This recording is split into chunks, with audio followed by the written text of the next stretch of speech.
प्राचीन समय की बात है। संपूर्ण ब्रह्मांड में एक अद्भुत प्रतीक्षा चल रही थी।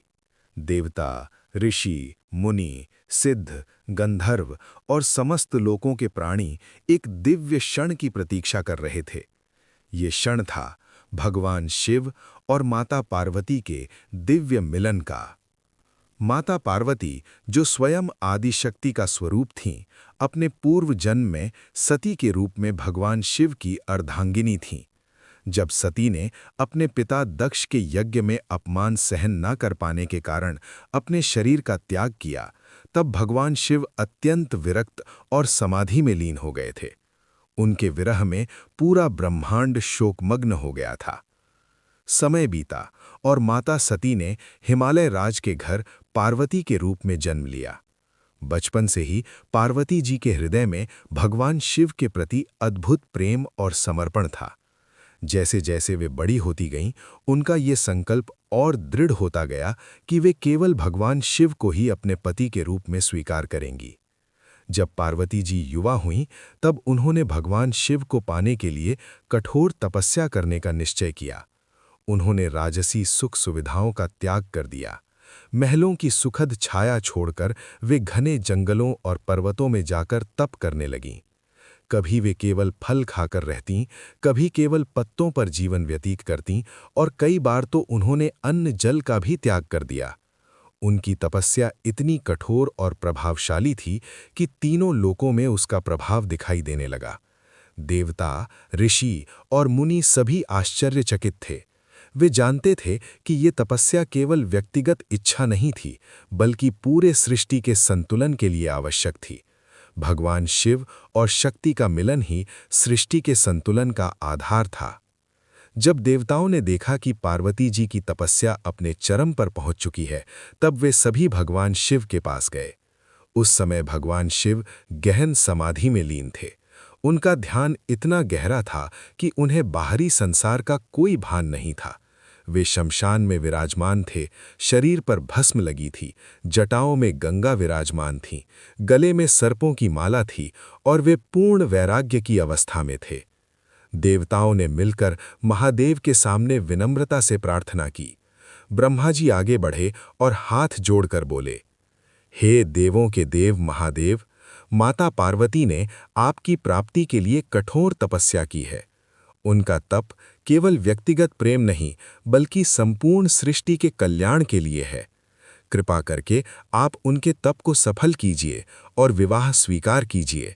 हमें आपके इस दिव्य मिलन का दर्शन करने का सौभाग्य प्रदान कीजिए। देवताओं की ये प्रार्थना अत्यंत श्रद्धा और विनम्रता से भरी हुई थी। कुछ समय तक मौन रहने के बाद भगवान शिव ने धीरे से अपने नेत्र खोले। उनके नेत्रों में करुणा और शांति का अपार सागर दिखाई दे रहा था। उन्होंने देवताओं की प्रार्थना सुनी और शांत स्वर में विवाह के लिए सहमति दे दी। भगवान शिव की सहमति सुनकर सभी देवताओं के हृदय आनंद से भर गए। पूरे ब्रह्मांड में जैसे मंगल ध्वनि गूंज उठी। उसी समय सप्तऋषि, जिन्हें भगवान शिव ने पार्वती जी की परीक्षा लेने के लिए भेजा था, वहां लौट कर आए। सप्तऋषियों ने भगवान शिव को प्रणाम किया और बोले, हे महादेव, हमने पार्वती जी की परीक्षा ली है। उनकी भक्ति, समर्पण और पतिव्रता धर्म अतुलनीय है। वे पूर्ण रूप से आपकी अर्धांगिनी बनने के योग्य हैं। सप्तऋषियों के मुख से ये सुनकर भगवान शिव अत्यंत प्रसन्न हुए। अब विवाह का निर्णय निश्चित हो चुका था। इसके बाद सप्तऋषि हिमालय राज के महल पहुंचे। हिमालय राज ने उनका आदरपूर्वक स्वागत किया। सप्तऋषियों ने कहा, हे हिमालय राज, आपकी पुत्री पार्वती जिनके लिए तप कर रही हैं, वे स्वयं भगवान शिव हैं। वे शीघ्र ही बारात लेकर आपके नगर पधारेंगे। आप अपने नगर को सुंदर और भव्य रूप से सजाने की तैयारी करें। ये समाचार सुनते ही हिमालय राज और उनकी पत्नी मेना देवी अत्यंत प्रसन्न हो गए। पूरे हिमालय नगर में आनंद और उत्सव का वातावरण बन गया। नगर को सुंदर फूलों, ध्वजों और दीपों से सजाया जाने लगा। हर ओर मंगल गीत गूंजने लगे। अप्सराएं स्वर्ग से उतरकर मंगल गीत गाने लगीं। देवता अपने अपने दिव्य आभूषणों और वस्त्रों से सजकर विवाह समारोह में आने की तैयारी करने लगे। ब्रह्मा जी अपने चारों मुखों का विशेष श्रृंगार करके पधारे। इंद्रदेव अपने दिव्य वैभव के साथ आए। गंधर्व संगीत बजाने लगे और चारों ओर आनंद का वातावरण बन गया। जब सभी देवता एकत्र हो गए, तब सभी के मन में एक ही प्रश्न उठा, दूल्हा कहाँ है? तब किसी ने उत्तर दिया, भगवान शिव अभी भी शमशान में समाधि लगाकर बैठे हैं। वे सांसारिक रीति रिवाजों से दूर वैराग्य में लीन हैं। ये सुनकर सभी मुस्कुराने लगे, क्योंकि वे जानते थे कि भगवान शिव अद्भुत और अलौकिक है। उनका जीवन और उनका स्वभाव सामान्य देवताओं से बिल्कुल अलग है। लेकिन अब वो समय निकट था जब वैराग्य और शक्ति का दिव्य मिलन होने वाला था, जो सृष्टि के संतुलन का आधार बनने वाला था। जब देवताओं ने भगवान शिव से विवाह के लिए सहमति प्राप्त कर ली, तब पूरे ब्रह्मांड में उत्सव का वातावरण बनने लगा। सभी देवता प्रसन्न थे, क्योंकि वे जानते थे कि ये विवाह केवल दो दिव्य आत्माओं का मिलन नहीं, बल्कि शक्ति और शिव के मिलन का पवित्र क्षण था, जिससे संपूर्ण सृष्टि का संतुलन स्थापित होने वाला था। लेकिन एक समस्या थी। भगवान शिव का स्वभाव सांसारिक रीति रिवाजों से बिल्कुल भिन्न था। वे वैराग्य, तप और त्याग के प्रतीक थे। वे भोग विलास और श्रृंगार से बहुत दूर रहते थे। उनके लिए शरीर और बाहरी सजावट का कोई महत्व नहीं था। जब विवाह का समय निकट आया, तब भगवान विष्णु स्वयं भगवान शिव के पास पहुंचे। उस समय भगवान शिव कैलाश और शमशान के मध्य स्थित एक स्थान पर गहन ध्यान में लीन थे। उनके शरीर पर भस्म लगी हुई थी, जटाएं बिखरी हुई थीं, गले में सर्प लिपटे हुए थे और वे पूर्ण समाधि में विराजमान थे। भगवान विष्णु ने अत्यंत प्रेम और विनम्रता से महादेव को संबोधित किया, हे महादेव, आज आपका विवाह है। ये केवल आपका व्यक्तिगत उत्सव नहीं, बल्कि पूरे ब्रह्मांड का उत्सव है। कृपा करके स्नान ध्यान करके विवाह के अनुरूप सुंदर वस्त्र धारण कीजिए। भगवान शिव ने धीरे से नेत्र खोले और मुस्कुराते हुए बोले, हे नारायण, हमें सांसारिक आडंबरों से कोई लगाव नहीं है, लेकिन यदि ये सृष्टि के कल्याण के लिए आवश्यक है, तो हम अवश्य विवाह के लिए तैयार होंगे। इतने में शिवगण वहां पहुंच गए। शिवगण अत्यंत उत्साहित थे। वे अपने स्वामी के विवाह का समाचार सुनकर आनंद से झूम रहे थे। उन्होंने भगवान शिव से निवेदन किया, भगवान, हमें बहुत दिनों बाद ये अवसर मिला है। हम अपने स्वामी का श्रृंगार अपने तरीके से करना चाहते हैं। भगवान शिव अत्यंत सरल और भोले स्वभाव के थे। उन्होंने मुस्कुराकर अनुमति दे दी और बोले, जैसा तुम्हें उचित लगे वैसा श्रृंगार कर दो। तभी भगवान विष्णु ने भगवान शिव को एकांत में ले जाकर एक महत्वपूर्ण बात कही। उन्होंने कहा, हे महादेव, विवाह का वातावरण हंसी मजाक और प्रेम से भरा होता है। ससुराल पक्ष के लोग कभी-कभी दूल्हे से मजाक भी करते हैं। कृपया किसी बात का बुरा मत मानिए। भगवान शिव ने शांत स्वर में उत्तर दिया, हे नारायण, हम किसी बात का बुरा नहीं मानते। भगवान विष्णु ने मुस्कुराते हुए आगे कहा, हे महादेव, एक बार कामदेव ने आपको तप से विचलित करने का प्रयास किया था और आपने क्रोध में अपना तीसरा नेत्र खोलकर उसे भस्म कर दिया था। यदि विवाह में किसी ने मजाक कर दिया और आपका तीसरा नेत्र खुल गया, तो पूरी सृष्टि संकट में पड़ सकती है। इसलिए कृपया धैर्य बनाए रखिए और अपने गणों को भी संयम रखने का आदेश दीजिए। भगवान शिव ने गंभीरता से विष्णु जी की बात सुनी और बोले, हे नारायण, चिंता मत कीजिए, हम सब संभाल लेंगे। इसके बाद भगवान शिव ने अपने गणों को बुलाया और श्रृंगार प्रारंभ करने का आदेश दिया। शिवगण बड़े उत्साह से श्रृंगार करने लगे। उन्होंने सबसे पहले भगवान शिव की जटाओं को सुंदर रूप से सजाया। जटाओं को मुकुट का आकार दिया गया। फिर भगवान शिव को बाघांबर पहनाया गया, जो उनके वैराग्य और शक्ति का प्रतीक था। इसके बाद शिवगणों ने सर्पों को आभूषण के रूप में सजाना प्रारंभ किया। किसी सर्प को उन्होंने हार बनाया, किसी को बाजूबंद, किसी को कंगन और किसी को कमरबंद बनाया। छोटे छोटे सर्पों से सहरा तैयार किया गया। वो सहरा इतना अनोखा था कि उसकी तुलना किसी भी राजसी सहरे से नहीं की जा सकती थी। इसके बाद शिवगण शमशान गए और वहां से ताज़ी भस्म लेकर आए। उन्होंने अत्यंत श्रद्धा से वो भस्म भगवान शिव के पूरे शरीर पर लगा दी। शरीर, भुजाओं, वक्षस्थल, चरणों और मुख पर भस्म का लेप किया गया। ये भस्म भगवान शिव के वैराग्य और मृत्यु पर विजय का प्रतीक थी। श्रृंगार पूरा होने के बाद शिवगण अत्यंत प्रसन्न हुए। वे जयकार करने लगे, हर हर महादेव, हमारे स्वामी आज अत्यंत तेजस्वी और अद्भुत दिखाई दे रहे हैं। भगवान शिव ने स्वयं को दर्पण में नहीं देखा, क्योंकि उनके लिए बाहरी रूप का कोई महत्व नहीं था। उनके लिए प्रेम, भक्ति और सादगी ही वास्तविक सुंदरता थी। जब भगवान विष्णु ने भगवान शिव का ये अनोखा श्रृंगार देखा तो वे मुस्कुराए। वे जानते थे कि ये श्रृंगार संसार को ये संदेश देगा कि भगवान शिव सांसारिक वैभव से परे हैं। वे सरलता, त्याग और वैराग्य के प्रतीक हैं। अब विवाह की तैयारी पूर्ण हो चुकी थी। शिवगण उत्साह से झूम रहे थे। देवताओं को भी बारात के लिए तैयार होने का संदेश भेज दिया गया। भगवान शिव अपने दिव्य वाहन नंदी को बुलाकर उसके ऊपर विराजमान हुए। नंदी भगवान शिव के परम भक्त और सेवक थे। वे अत्यंत प्रसन्न थे कि उन्हें अपने स्वामी को विवाह स्थल तक ले जाने का सौभाग्य मिल रहा है। चारों ओर हर हर महादेव की गूंज होने लगी। देवता, ऋषि, गंधर्व और शिवगण सभी बारात की तैयारी में जुट गए। ब्रह्मांड में एक अद्भुत और अलौकिक उत्सव का वातावरण बन गया। अब वो क्षण आ चुका था जब भगवान शिव अपनी अनोखी बारात लेकर माता पार्वती से विवाह करने के लिए प्रस्थान करने वाले थे। जब भगवान शिव का अनोखा श्रृंगार पूर्ण हो गया और विवाह का शुभ मुहूर्त निकट आने लगा, तब समस्त देवताओं और लोगों में उत्साह की लहर दौड़ गई। ये कोई सामान्य विवाह नहीं था। ये शिव और शक्ति का मिलन था, जो सृष्टि के संतुलन का आधार बनने वाला था। भगवान विष्णु ने सभी देवताओं और बारातियों को एकत्र किया और व्यवस्थित रूप से चलने का सुझाव दिया। उन्होंने कहा, ये विवाह अत्यंत दिव्य और भव्य होने वाला है, इसलिए सभी देवता अपनी अपनी सभाओं के साथ अलग अलग पंक्तियों में चलें, जिससे बारात का सौंदर्य और गरिमा बनी रहे। सबसे आगे स्वयं भगवान विष्णु गरुड़ पर सवार होकर चल पड़े। उनके पीछे ब्रह्मा जी अपने दिव्य वाहन हंस पर विराजमान होकर चले। उनके बाद इंद्रदेव अपनी विशाल देव सभा और ऐश्वर्य के साथ आगे बढ़े। गंधर्व मधुर संगीत बजाने लगे और अप्सराएं मंगल गीत गाने लगीं। सबसे पीछे भगवान शिव अपने प्रिय वाहन नंदी पर विराजमान हुए और उनके साथ उनके प्रिय गण श्रृंगी, भृंगी और अन्य गण उपस्थित थे। जब शिव गणों ने चारों ओर विशाल देवताओं की सभाएं देखीं तो वे थोड़ा चिंतित हो गए। उन्होंने विनम्रता से भगवान शिव से कहा, हे प्रभु, देखिए कितनी विशाल और भव्य बारात है। देवताओं की सभाएं अत्यंत विशाल हैं, जबकि हमारी संख्या बहुत कम है। क्या हमारी बारात छोटी नहीं लगेगी? भगवान शिव मुस्कुराए और अत्यंत शांत स्वर में बोले, हे गणों, चिंता करने की आवश्यकता नहीं है। ये संसार का प्रत्येक शमशान हमारा ही निवास स्थान है।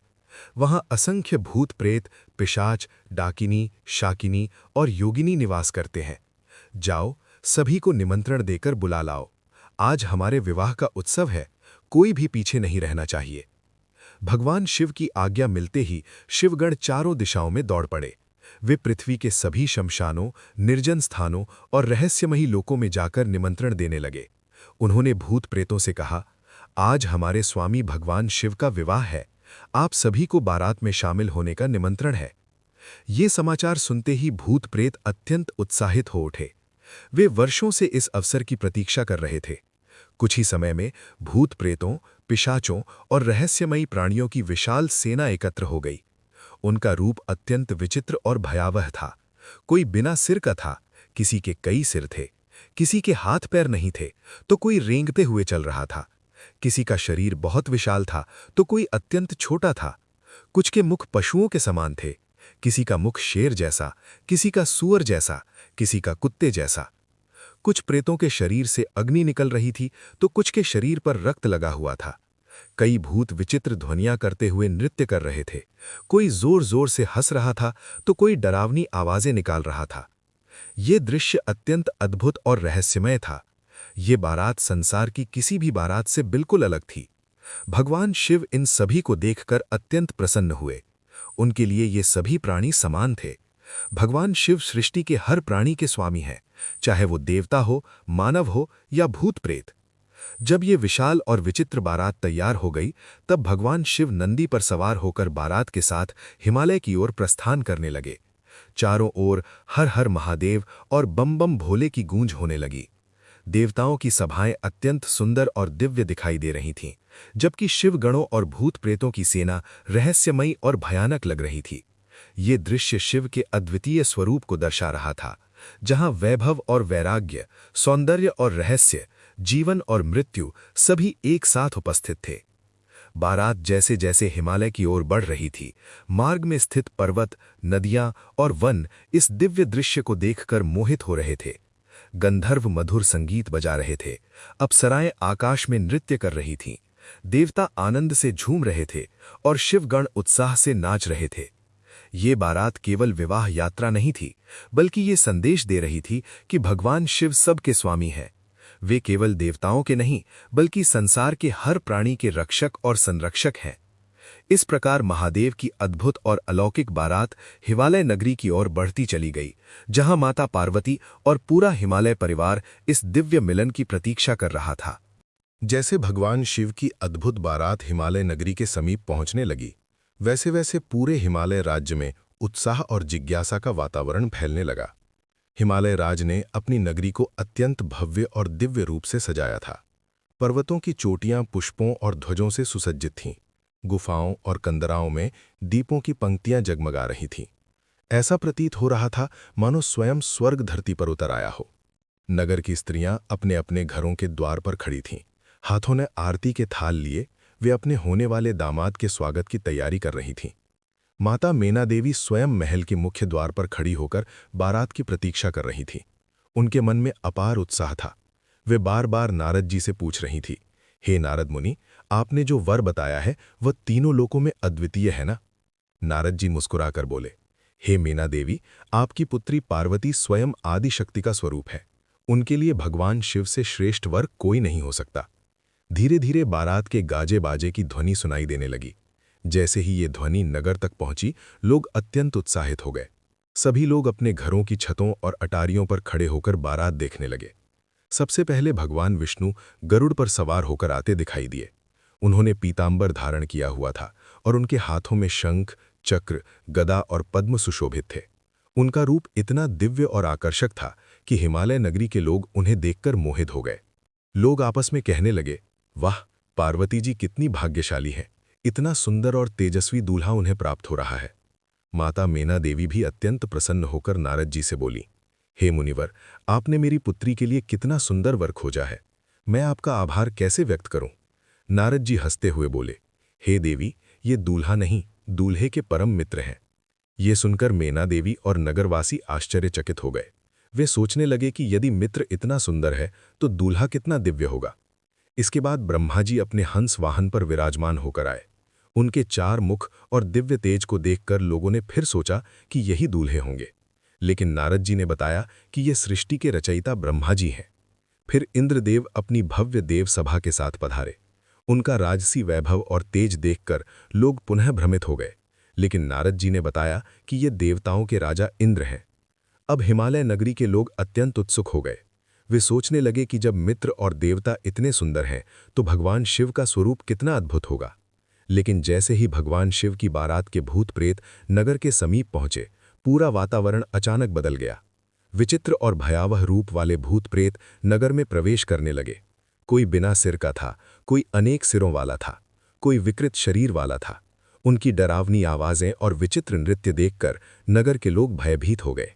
बच्चे घबराकर अपने घरों की ओर भागने लगे। वे अपने माता पिता से कहने लगे, हमने ऐसी भयानक बारात कभी नहीं देखी, यह तो प्रेतों की सेना लग रही है।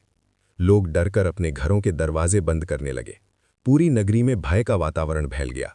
उधर हिमालय राज ने आदेश दिया था कि बारातियों के स्वागत में कोई कमी नहीं रहनी चाहिए।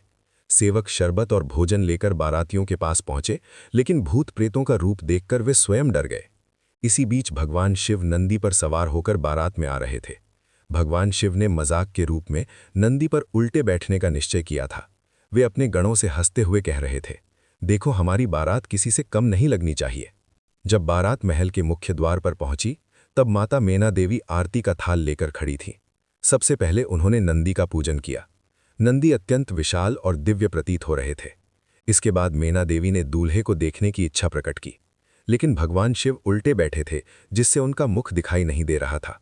मेना देवी ने शिवगणों से कहा, हे दूल्हे से कहो कि वे सीधा बैठ जाएं, ताकि मैं उनका तिलक कर सकूं।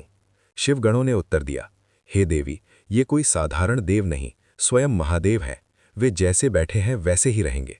तब मेना देवी ने कहा, फिर मैं उनका तिलक कैसे करूं? शिवगणों ने कहा, नंदी स्वयं घूम जाएगा। जब भगवान शिव ने धीरे धीरे अपना मुख दिखाया, तब उनका रूप अत्यंत विचित्र और अलौकिक दिखाई दिया। उनके पूरे शरीर पर भस्म लगी हुई थी, जटाएं बिखरी हुई थीं, गले में सर्प लिपके हुए थे, मुख पर भस्म और काजल का लेप था। भगवान शिव के इस अद्भुत और भयानक रूप को देखकर माता मेना देवी अत्यंत घबरा गईं। वे ये सोचकर मूर्छित होकर गिर पड़ीं कि उनकी कोमल और सुंदर पुत्री का विवाह ऐसे विचित्र स्वरूप वाले देवता से कैसे होगा। उनके हाथ से आरती का थाल गिर गया। वहां उपस्थित सखियां और स्त्रियां भयभीत होकर वहां से भागने लगी। लेकिन ये सब भगवान शिव की लीला थी। वे संसार को ये दिखाना चाहते थे कि सच्चा प्रेम बाहरी रूप नहीं देखता, बल्कि आत्मा और भक्ति को देखता है। इस प्रकार हिमालय नगरी में भगवान शिव की बारात का आगमन अत्यंत अद्भुत, रहस्यमय और स्मरणीय बन गया।